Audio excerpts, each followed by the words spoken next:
with a prayer, I guess. So since I'm the leader, who would like to say the prayer? You want me to say it? Thanks. All right. Dear Heavenly Father, thank you that we were able to come together as a group tonight to learn and to grow from each other and discuss the case that we've been studying. And please watch over our discussion, that we can get our points across and get everything taken care of that we need to learn about. And in Jesus Christ, amen. Amen. Amen. Thanks.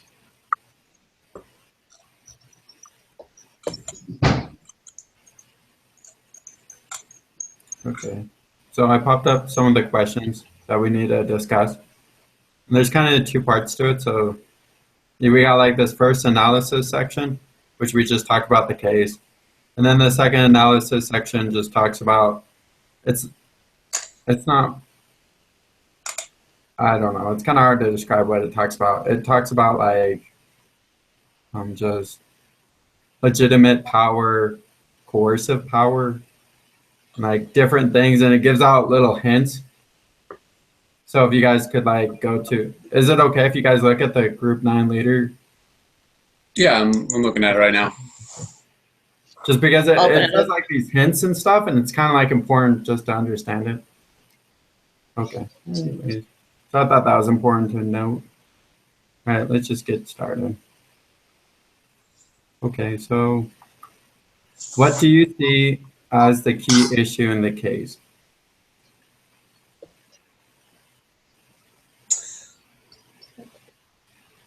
I think the key issue is, I believe the guy's name is Thomas Green, is that he's not,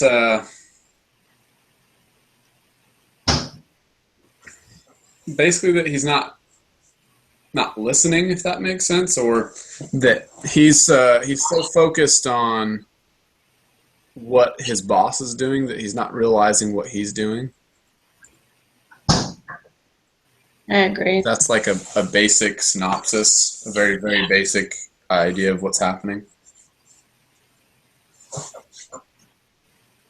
Yeah, I kind of chalked it up to his ego's a little too large to listen. Yeah. Well, Being told the same thing over weird on this. Oh, sorry. I thought it was kind of weird on this case study, just how usually the main character, or the one they kind of start off with, is usually the good guy, I thought. Yeah. But in this case, he wasn't the perfect guy, and so it really threw me off. I was like, when I first started, I was like, Thomas Green is the good guy, and then it just kept on going and going. And when I got done with it, I'm like, man, he's kind of the one that's messing up a little. So yeah. Yeah, I thought the same thing. It even mentioned something about how his boss might be hard to deal with. Be the good guy.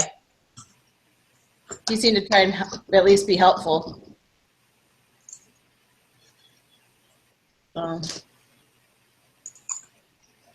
I thought one of the main issues was I didn't think Thomas Green and Frank Davis had the same teaching style. I think they're two totally different teachers. One wanted to teach by the book, and the other guy wanted to teach a different way, off emotions and off of how they're responding. And so, yeah.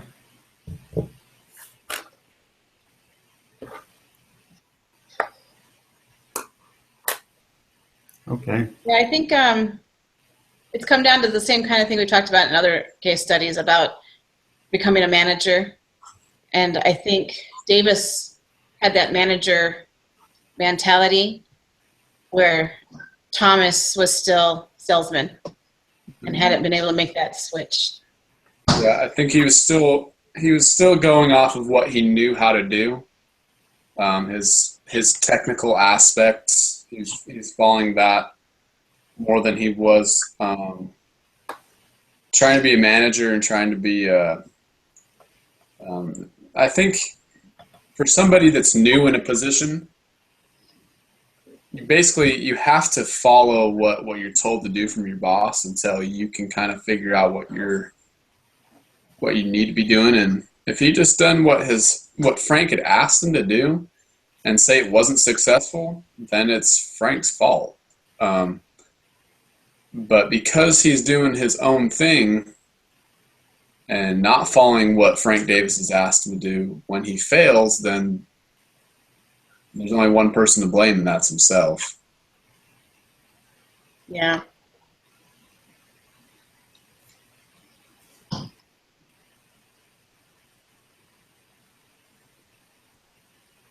Okay. If you were Shannon McDonald, would you have hired Thomas Green? Why or why not? Say that again? Oh, if you were Shannon McDonald, would you have hired Thomas Green? Why or why not? So in the notes section, it's saying to assign roles to structure a debate. Oh. Yeah, I should probably read the notes.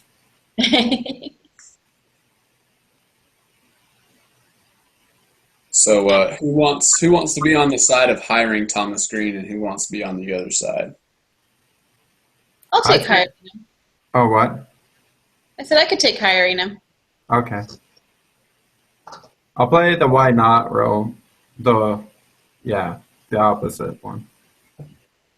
All right. I'll be the referee. No, I'm just playing.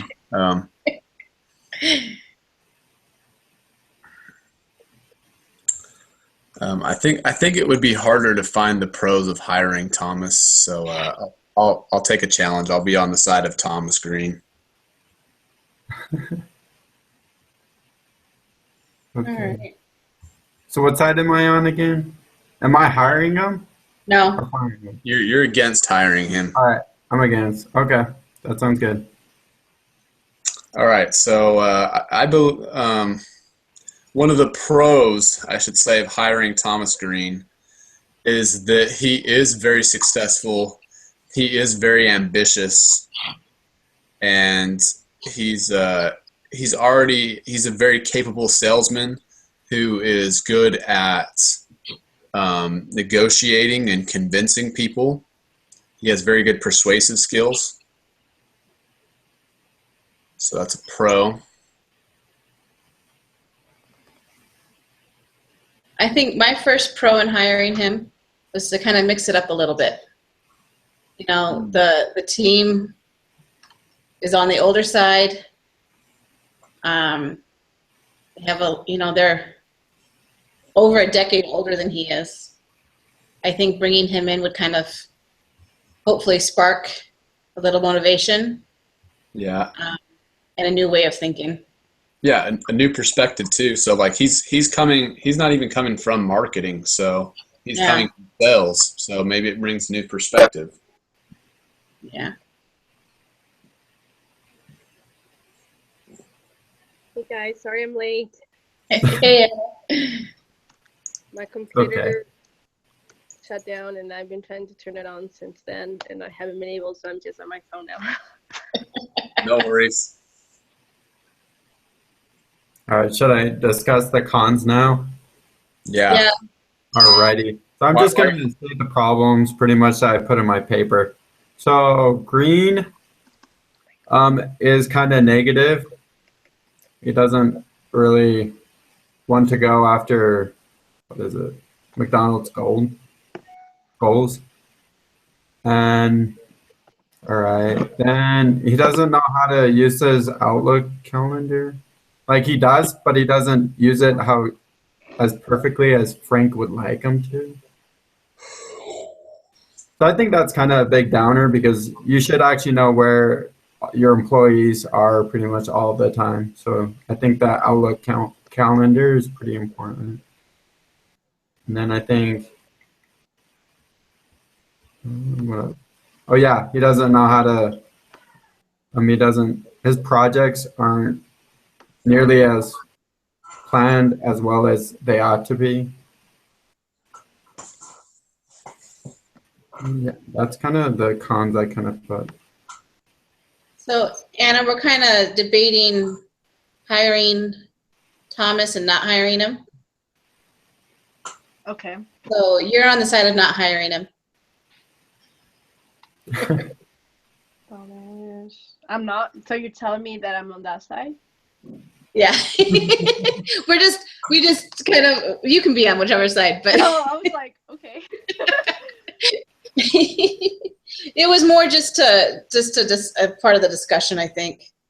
Facilitate. Let me remember this, what I decided to do. So pretty much you guys are deciding that Green needs to go from the company, that he needs to be. No, we're looking at if he should have ever been hired for the gotcha. position. Okay. That was like one of the first questions. Okay. So we just kind of split it up to the two different sides. The instructions asked us to split up into one group talking about the pros and one group talking about the cons, and so whether we wanted him to be hired on or not, it doesn't matter. It's Gotcha. looking at it from a perspective that's maybe not yours. Mm-hmm.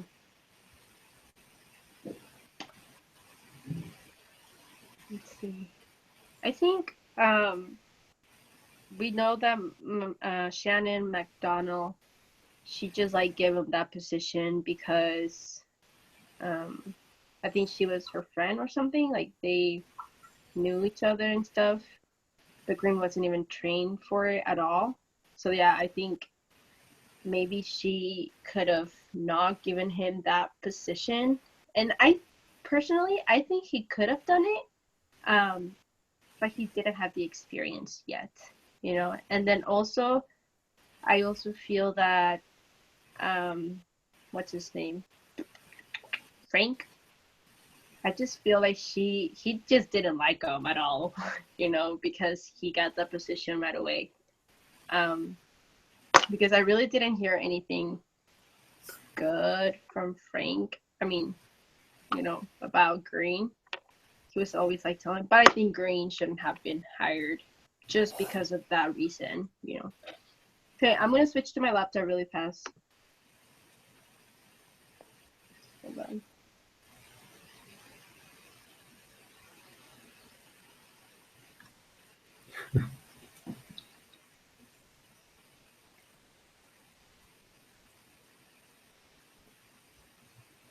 I think another. Okay.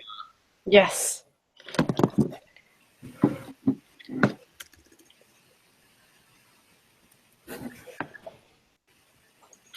Oh my. I think another thing that could have made Green more successful is that he had a lot of mentors there at that corporate office that could have helped him be successful, and he never used them. But I guess he still has that opportunity to go use them.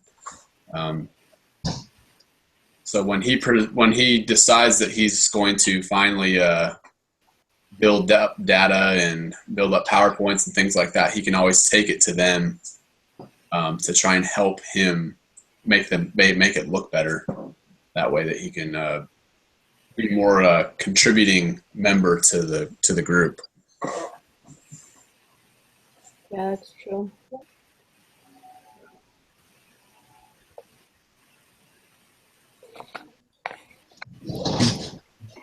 So describe what Frank Davis values.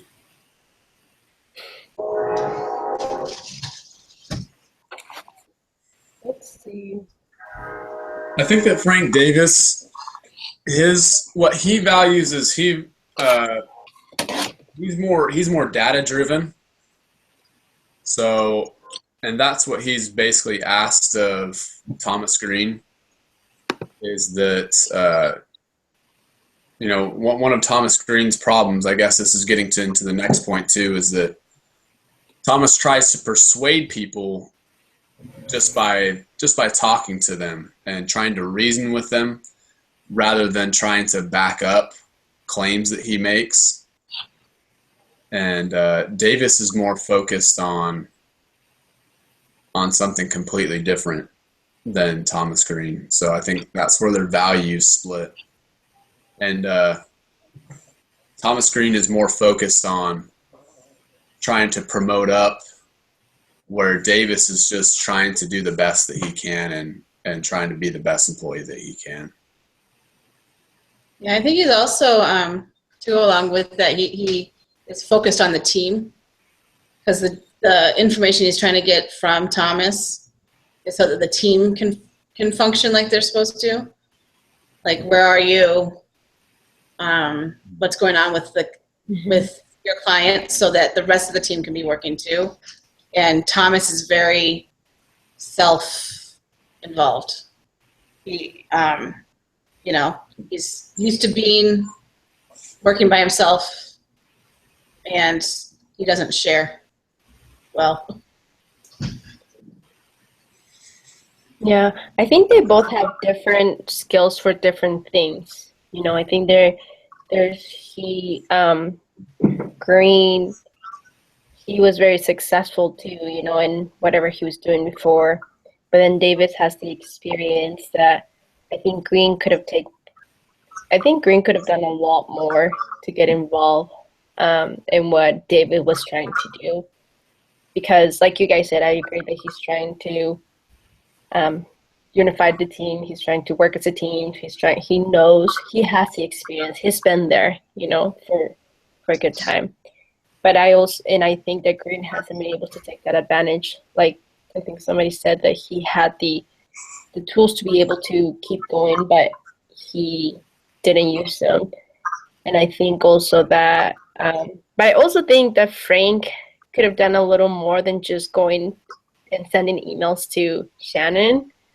I think he could have he is the boss. He could have talked to Green and be like, hey, this is how we work here. This is what we do.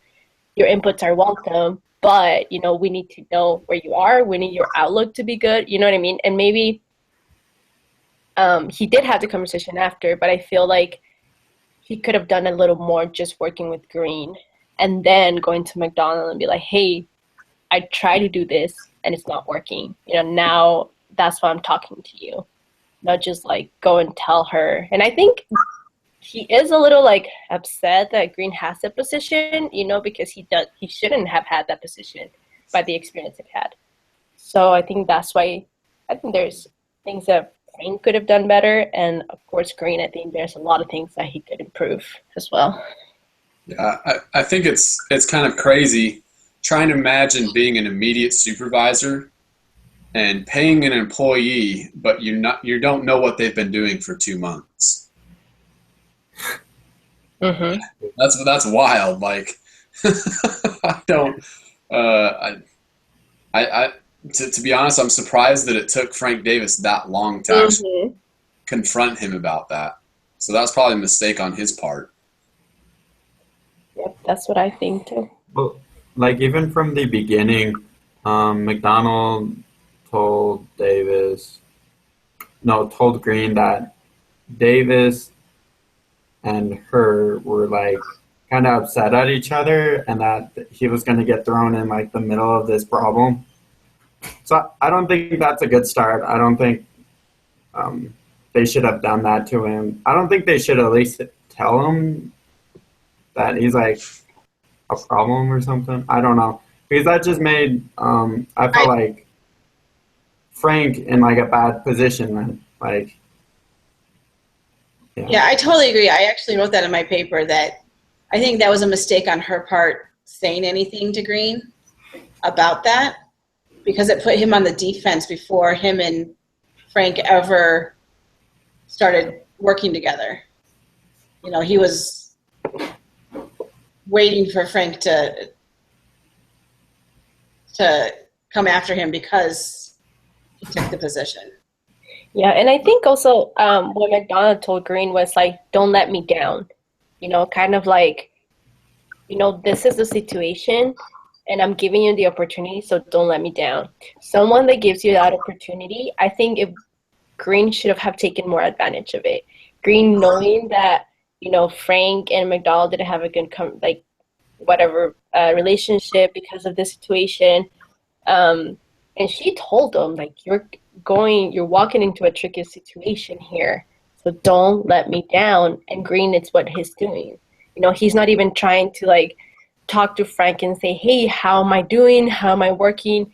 Like, nothing. He's just doing his own thing, because he works by himself. But I think if Green would have taken the opportunity, that's something that I wrote, to not be that selfish and prideful, I guess, to just like talk to Frank, or vice versa. And Frank, even like you said, he waited 2 months. I would have gotten it in the first week, like, what's going on?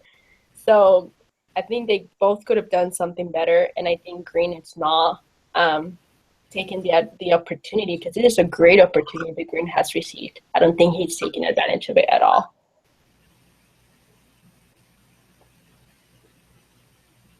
Okay, so how do you know? Okay, how do the actions of Thomas Green differ from the expectations of Frank Davis? Frank Davis was expecting Thomas to, I think he's expecting him to focus on a particular segment, but Thomas Green kind of went renegade and was trying to sell a different idea, I think. Could be wrong, but let me look in the case here real quick. Sounds about right. Yeah, I think they were. Green was talking about the experience that Pete had with sales or something like that, and then Davis was more of like forecasting certain numbers a certain way that Green didn't agree with. Yeah, and I think that Green would get into situations where he would be getting ready to close deals, but he wasn't able to actually do it because he wasn't able to furnish any data to back up his claims. And that's exactly what Davis was worried about, because he'd already had this experience, kind of like what you guys were talking about. And so it's become problematic. Yeah, I think there was a point in the beginning where Davis actually told him, you need to focus on the details and do the work before you go in to sell it, so that you have all that there. And I just don't think Green ever listened to that.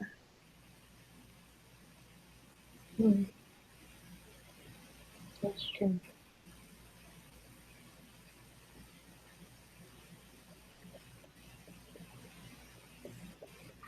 Who is mostly at fault for the state of the current situation?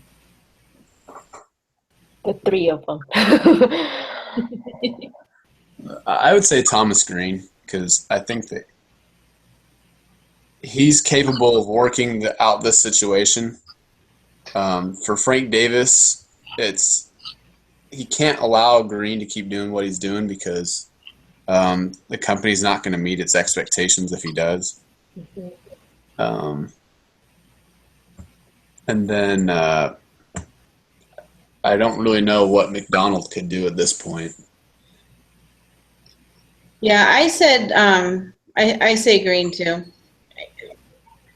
There's 3 or 4 times throughout it that they've come to him and said, do it this way. And he just pretends he never heard. Yeah. And I think also, Green is the one that talks to other people about Frank, and it's like he talks to people that they shouldn't even know about, like it's only between you or your boss and somebody that you report to, which is he reports to, which is McDonald. So I think that Green, he has a lot to do in the situation. He has a lot to, if he wants to keep, I think, his position, he has a lot to do in being able to work it out with Frank. And I think also Davis, it's a little bit, there's some things that he could have done better. Maybe Green would have been gone by now if he would have done something before, But I think that the main one that needs to do something more is Green. But I also think that Frank needs to do, a lot not a lot, but he needs to work on it in a different way than he's been doing it. I was kind of shocked after that first meeting where Green kind of spoke up out of the blue and said something about his boss, that there wasn't a follow-up meeting where Davis kind of laid it on the line for him and said, look, I'm in charge. You kind of have to respect me here. Because he showed no respect in that first meeting. I think that he's also creating an issue too, in that he doesn't have very high loyalty. He's been going to other people within the company and voicing his problems to them. Mm-hmm. And rather than trying to have them help him become a better employee, he's just looking for reassurances from them saying, oh yeah, my boss is in the wrong, I'm in the right. Yeah. Yeah, I believe the same thing. Yeah, so the next question is, what action would you take if you were Thomas Green? I think one of the biggest ones is what we're talking about. Just Thomas Green shouldn't be talking bad about his employees to other employees and trying to get like mud and reassurance for himself. That always like causes a problem. Doesn't matter, pretty much in any working situation would. And I really think that Green has the potential to do something, because at the beginning, they started saying, he was successful in the banking division. His performance, he has a lot of, he's done a lot of good stuff.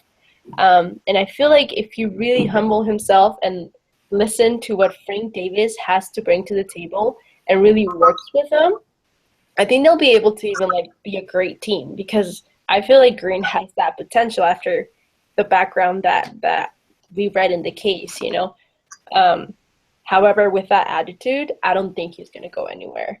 If he went with the attitude of okay, I'm here, I'm new, I don't know anything, so teach me, I'm here to learn, I'm here to put here my ideas, that's a way different way of going, this is how I want to do it, I don't care what Frank says, or, I don't care if he wants me to be in a certain place or in time. I think he just has to change his attitude in order to make it work, if he wants to make it work. Yeah, and I think that there's nothing wrong with him disagreeing. Disagreement is a good thing, but he's gone about it in the wrong way. Right. He's gone about it in completely the wrong way. If he actually presents a good argument, then he could try and convince Davis of what he wants to do, but instead he's just blown him off and gone and done his own thing. Yeah. Yeah, I think you guys both kind of hit it on the head. The whole, you have to humble yourself and then do it the right way. Because I think you have to speak up, you have to sometimes do certain things hey, I think this is what we have to do. But at the end, it's a teamwork. It's, they're working together. And he has to humble himself, to be able to. Yeah. And there's going to be disagreements sometimes in some things that they're going to work on. But that's the point, that's the point of being successful. And I think timing's a point too, because that meeting was in the first couple of days he worked on there. And I think if he would have sat back and seen how the team works and what, how they handle themselves and waited for a little bit, it would have been different. If she would have been what was her name? Martha Martini from our last case, I think Frank and her would have been really good together. She was willing, she was there trying to learn, but he wasn't getting anything from her boss. Yeah. So. Yeah.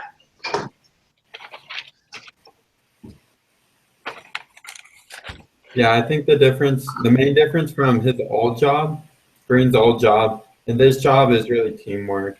I think the first one probably wasn't too much on teamwork. I feel like this job is all about teamwork, it sounds like, and so I think that's really what kind of got Green into trouble. If he was just a one-on-one sales kind of guy, I think he would do really good. Does it not sound good? Hello? I, What's up? Oh, I was just wondering if you can hear me. Yeah. Yeah. I can hear you. So how does power and office politics come into play? I'll say it again. It's kind of confusing. How does power and office politics come into play? And then they have like little hints on the side, and then they're like, referent power, content or topic, legitimate power, Mhm. or power. So I think that Sharon McDonald kind of overstepped her bounds when she came in to Frank Davis's team and picked someone for him. I don't think that was constructive or fair for him. And I don't know. It seems like he's tried to do his best with Jeff Green. I think he's made some mistakes, as I think anyone would, but for the most part, I don't think that he's the antagonist in this group. And so, if you're talking about legitimate power, I think Sharon, even though Sharon McDonald is the vice president, she overstepped her boundaries by picking his team for him. I think yeah, that especially, yeah. just Sorry. like in sports, a coach should have a say in who his players are. And also, Yeah, I think she even said in there that he thought he was picking his person. So, yeah, yeah. that's what it said. That usually the unusual opportunity with his promotion, like, was to choose. I think he said something to choose, who will be in his team, but he didn't get that opportunity. And I think also, I was thinking about, like, he didn't have the experience, and in order to have someone in that, because he's pretty up there, if you see the chart, I think he's, it's like the CEO, the vice president, and then there is like Frank Davis, and then he's just right there, and there's more people under. So he's pretty up there. And to not have that experience, I think it's affecting a lot, not, the team, and I think it's affecting a lot of the work and the company. Like, I think we need someone that, I'm not saying he has to have all the experience, but he did not have any experience on that, on becoming the senior market specialist at all. He was really good in other stuff, but in that, he didn't have any experience, which Frank Davis is. It's like, I was just thinking about, I mean, don't take me wrong, I prefer Trump over Hillary, but I don't like Trump. But he didn't have the experience to, like, be there, you know what I mean? But he got there, So it's kind of like what I was thinking when I was reading it. Well, I don't think he had the experience to be there, to be able to do the job. However, I think he has the potential to do it, but we'll see what he does. It's according to what he, how he acts. So.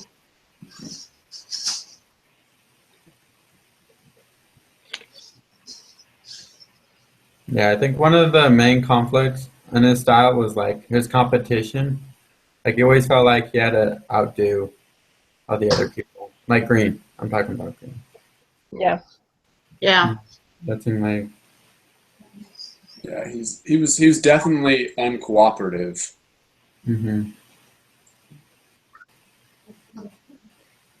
If I was Frank Davis, I would have, like, the first week. Yeah, I think we talked about the whole avoidance thing on Davis's part, on how he kind of put off talking to him. Distracted too much, I was just like, just get rid of him. I mean, not get rid of him, but, like, deal with it already. Yeah. Yeah. So, do you think that he should have used some of his coercive power to enact consequences for Green's decisions? Are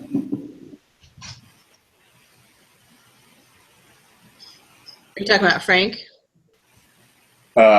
Yeah, Frank Davis. I think he tried.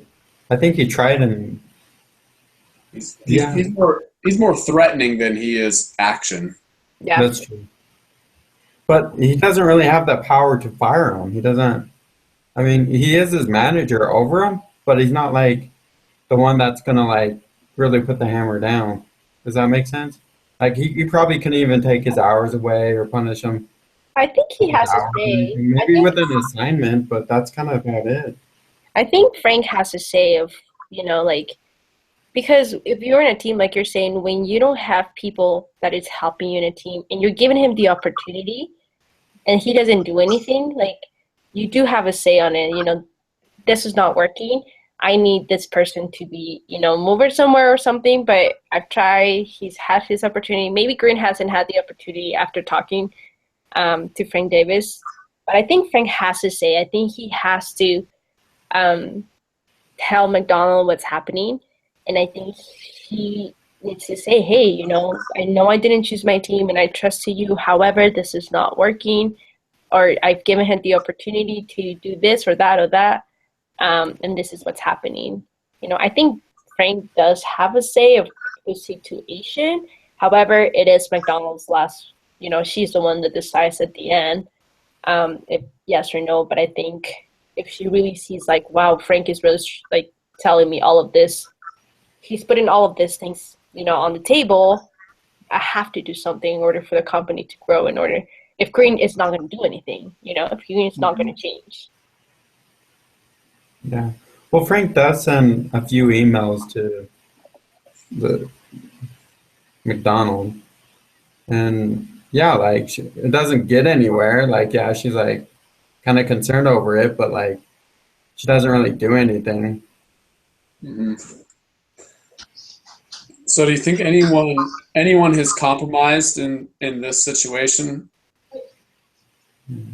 Has anyone made a compromise at all?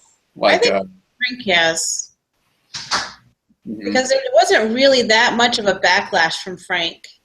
Because, I mean, the couple times he talked to him, he really didn't come across, to me at least, that he was taking it out on Thomas. I think he got over it and kind of just moved on. I think that was his compromise, was that he accepted that Thomas was going to be his part of his team, trying to help. What? Mhm.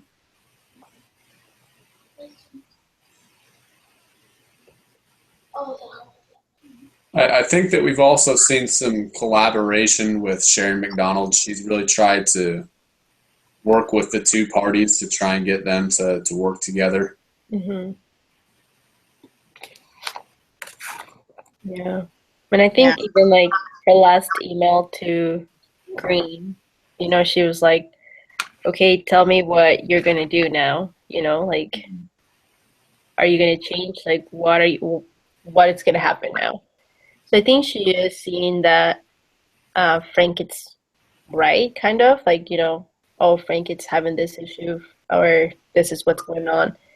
And I think she's taking a little bit of action of asking directly to Green, like, hey, this is a situation. What are you going to do about it? That, that's like the first time she actually does side on Frank's side more.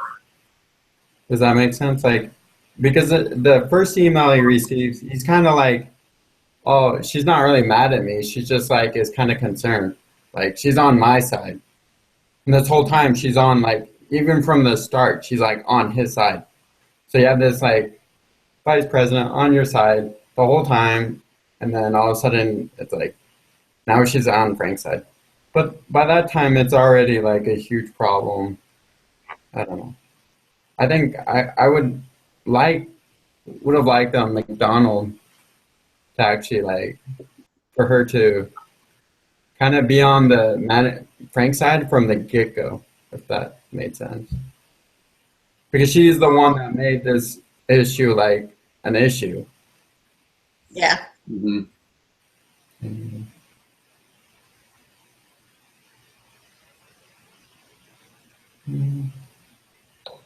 Yeah, I just think that McDonald kind of knew already that this was a possibility of happening. I just think that she, you know, by telling that to Green, I think she kind of knew this is going to be hard, so this might happen, you know. I think she kind of knew already. And I think she was just trying to help Green, but now I don't think it's going to work unless he changes.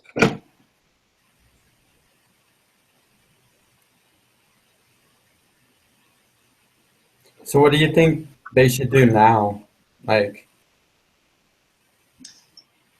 So I wrote that I think McDonald's on the right track asking for a written explanation of what Green thinks is the problem. So I think when a person stops and writes down sorry, I have a bug in my house, sits down and writes down what they see as the problem, they start thinking a different way. Because he's got to take the time to actually think it through, and he might come to terms with some of this is probably my fault. You might start seeing it a little different than when he's just on the, you know, talking to people. So I think she's on the right track. You know, I think that he has an outline set out for him on what he should do now, and it's that first email that he received from Frank Davis, and it talks about how first he needs to plan to make focused calls when dealing with market specialists, account executives, and clients, and stop calling people just to have purpose of meeting with them just because. Update his Outlook calendar, provide feedback to requests in a timely manner, and demonstrate a more positive attitude both inside and outside the company. If he just goes and starts doing those things, and I think also on top of that, if he starts following the advice that McDonald's given him about going to different people in the corporate office and trying to get advice on how he can become a better specialist, that's what he needs to be doing right now. Yeah. but let's say if he doesn't do that, let's say if he just keeps on going the same way, what should happen then? He'll get demoted or fired. Yeah. Okay. Yeah, we don't want someone like that in our company. When you have that kind of a team with that kind of responsibility, I don't think that you can do that and not conform to the team's way of doing things.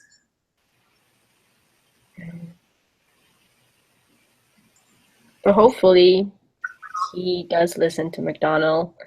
And hopefully he takes advantage of people around, and otherwise I think they should fire him. Just saying. As easy as that.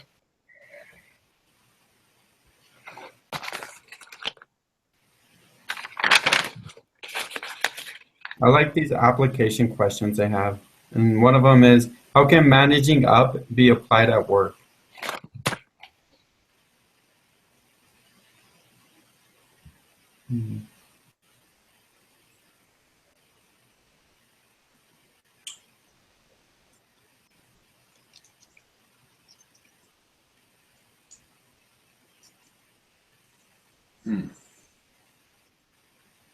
It is a question. So how can managing up be applied at work? And so I was thinking it's more like, so in the real world, so this is applications, got to be the real world. Every time you manage up, it always seems like more responsibility, and it always means like greater workload usually, but not necessarily. I think that a way that managing up, I don't know exactly what the term means, but that's kind of how I interpret it. At least for me, I try and find out what my boss's responsibilities are and see how I can lighten that person's load. What can I do that he's doing right now to make his job easier? So I had to look up what managing up means. So what I'm reading right here says it means to stretch yourself above and beyond what is actually asked of you. So I think it's back to that whole Thomas needs to do what Frank has asked and do a little bit more. So make sure his calendar's up to date and all of that good stuff. Interesting.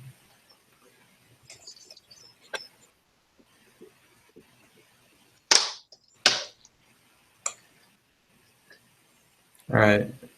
The next application question is, what are the principles of power within an organizational structure?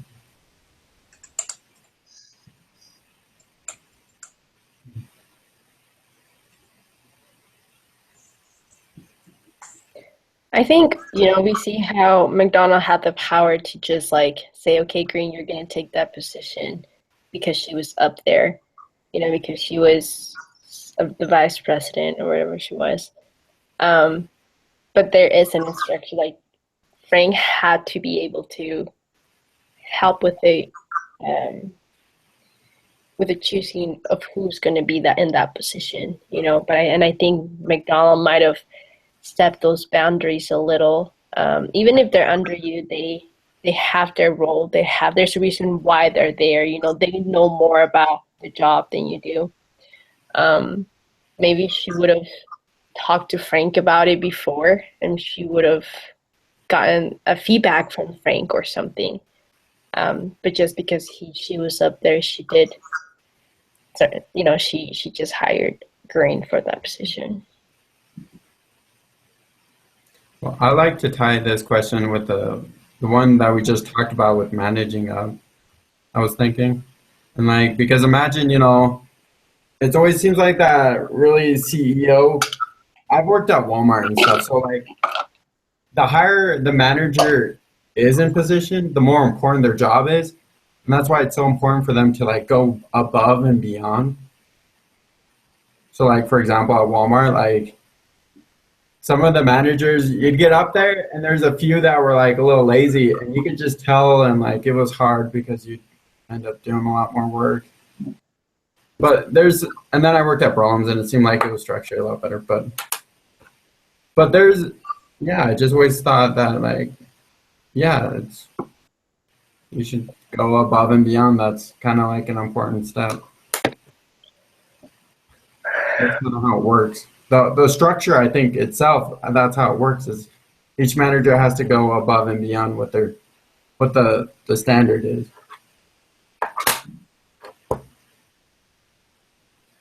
If that makes sense.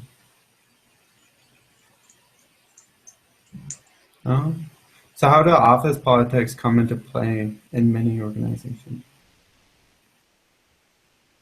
You always have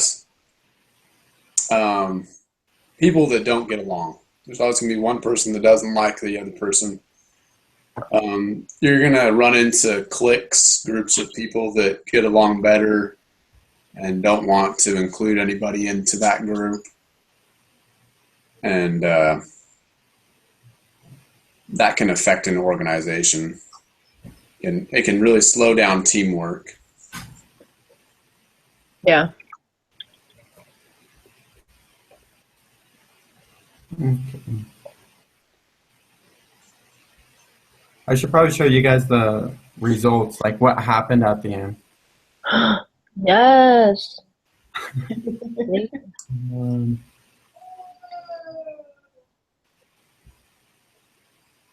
Can you guys see? Can you guys see this? I'll zoom in. Yeah. Okay. So the conclusion. Do you want me to read it? You can.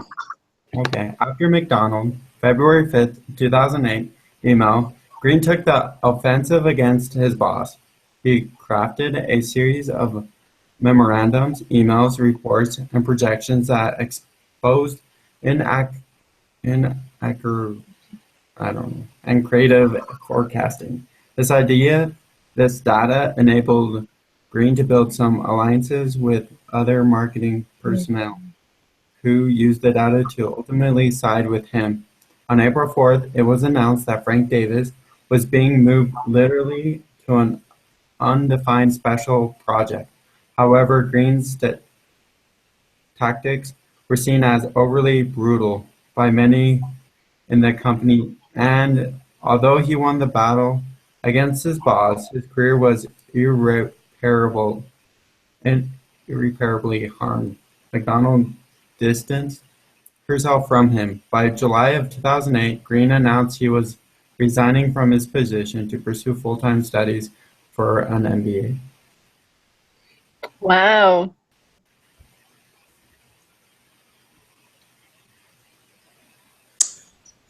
Well, that's interesting. I was So- not expecting that. Even a bigger mess than I thought it would be. I know. You could have just humbled himself. So I think a lot of that comes down to tact.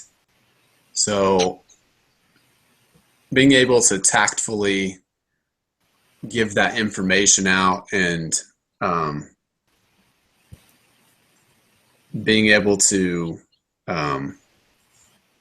work out a compromise with people and having the same objective in mind. Because if they both had the same objective in mind, that easily could have turned into a really good thing rather than a bad thing. Yeah. Because I'm sure that if Davis had seen that information before it got released to a whole bunch of other people, it might have been able to convince him to change what he was doing rather than just him getting shuffled over to another project and Green looking like a person of low emotional intelligence. I'm still in shock.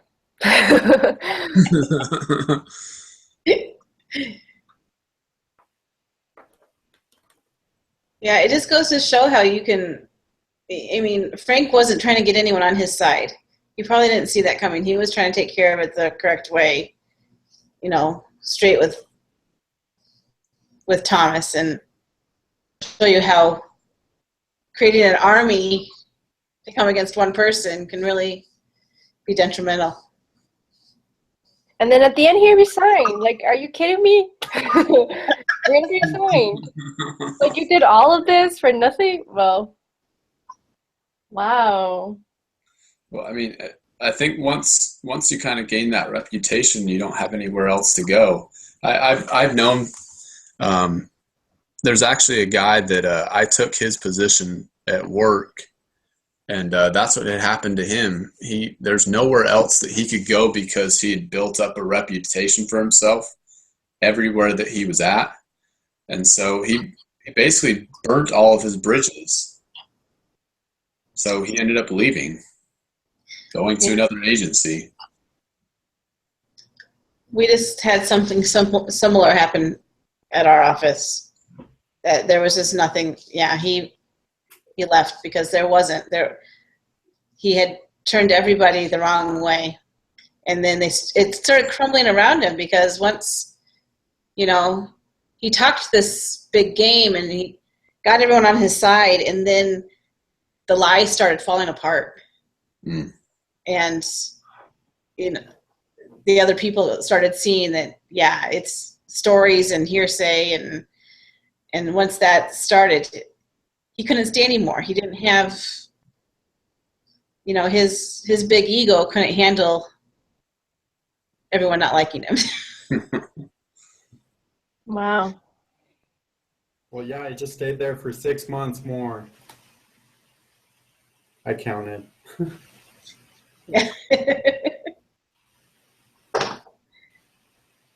Well, so when Davis got, so this whole thing, the emails was 6 months, and then April, June, July. So after Frank got released, it was only 2 months later. He resigns. Mm-hmm. That's pretty crazy. Is this a real story? It's got did it days. really happen to someone? I could see it happening. I can see it happening, but I'm is this a real life event? Names have probably been changed, but I hope not. I hope not. I'm sure that even if it isn't a true story, these ideas had to come from somewhere. Yeah. Mhm. That's crazy though, that evil man. I mean, wow. Well, I think Green didn't like his job, and he thought he did, but maybe in all actuality he didn't. You know, he wanted to do what he was doing. That's kind of what he liked, but the job really wanted him to be different. Does that make sense? Yeah. So that's what I was thinking. I think that's why he just quit, because if you got another manager or something, the manager's like, well, you got to do this. You got to, you still got to schedule. You still got to gather data. And he never did like it from the get-go. He just wasn't doing it. Yeah. All right. I think we've talked enough. So in the footnotes, it does say this case, though based on real events, is fictionalized. Ah, Aw. that's good to know though. I'm not that worried then about Frank. But I mean, it's probably pretty close. But I'm pretty sure there are that there is like true stories like that, somewhere in the world. But Yeah. wow, crazy stuff. Okay, I don't have anything more to say. I'm good. Right. Sounds good. All right. Have a good evening, everybody. Thank you. Good night. See you next week. Bye. Yeah.